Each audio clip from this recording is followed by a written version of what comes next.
आज मैं आपको एक ऐसी कहानी बताऊंगा जिससे आप नेचर से कनेक्ट कर पाओगे। इस धरती पर सिर्फ हम इंसान नहीं हैं, हमारे अलावा और भी जानवर रहते हैं यहाँ पे, और भी लोग रहते हैं यहाँ पे। हमारे अलावा यहाँ पर पेड़ पौधे हैं, हवा है, पानी है और जानवर भी रहते हैं। और इन सबको उतना ही अधिकार है यहाँ पे रहने का जितना हमें है। तो चलिए, बिना किसी देरी के हम शुरू करते हैं। तो एक गांव में एक बूढ़ा आदमी था और वो एक पेड़ के नीचे अभी बैठा है। हवा चल रही है, पत्तों के आवाज़ आ रहे हैं, चिड़िया की चहचहाने की आवाज़ आ रही है। अभी धूप बहुत ज़्यादा है, इसलिए वो बूढ़ा व्यक्ति धूप से बचने के लिए अभी पेड़ के नीचे बैठा है। ये वही पेड़ है जो पेड़ उसने अपने बेटे के साथ लगाई थी जब वो बहुत छोटा था।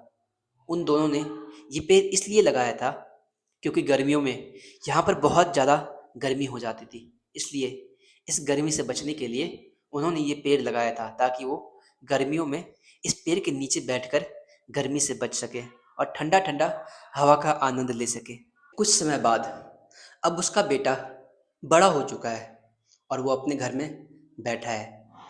उसके पापा बाहर हैं और उसके पापा उसे बोलते हैं, बेटा, इस पेड़ की टहनी बहुत बड़ी हो गई है, अब हमें इस टहनी को काट देना चाहिए, नहीं तो ये टहनी नीचे गिर सकती है। उसका बेटा चिढ़कर बोलता है, पापा, इस पेड़ की अब हमें क्या ज़रूरत है?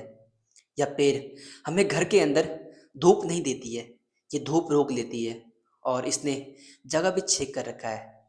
हमें इस पेड़ को काट देना चाहिए। उसका पापा उदास हो जाते हैं। उदास होते हुए वो मुस्कुराते हैं और पेड़ को देखते हैं और अपने घर के अंदर चले जाते हैं। कुछ साल और बीत गए। अब बाप की मौत हो चुकी थी। बेटा भी शहर चला गया और वो भी अपनी दुनिया में खो गया। वो भी एक बड़ा अफसर बन गया। समय बीतता गया और बेटा अपनी दुनिया में खो गया। लेकिन एक दिन किस्मत ने फिर से उसे उसी गांव में बुलाई। तेज धूप, सूखी सड़क और कोई छाया नहीं। बेटा कार से उतरा। कार से उतरते ही उसने अपने माथे से पसीना पोंछा। उसके पूरे कपड़े पसीने से भीग गए थे और उसने थकते हुए, हाँफते हुए अपने गांव को देखा और उसने बोला, यह गांव कितना बदल गया है, पर कुछ तो कमी लग रही है। उसकी नज़र उस पेड़ की ठोट पर जाती है, वही पेड़ जो अब नहीं है। उस पेड़ की छाया में उसने अपना पूरा जीवन बिताया था। वही पेड़ जिसे उसके पिता ने अपने हाथों से लगाया था। वो बहुत ज़्यादा उदास हो गया। उस पेड़ के जड़ के पास गया। उसने वहाँ की मिट्टी को अपने हाथों से उठाया।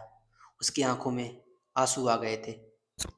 उसने रोते हुए बोला, पापा, आपने तो मेरे लिए छाया बना दी, पर मैंने वही छाया काट दी।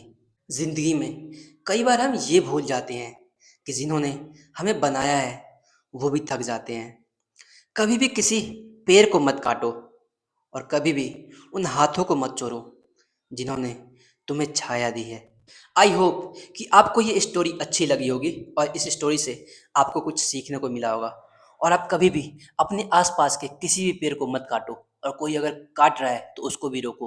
पेड़ काटना पेड़ काटने से इन्वायरमेंट पे बहुत ही ज़्यादा असर पड़ता है, इसे होने से रोको।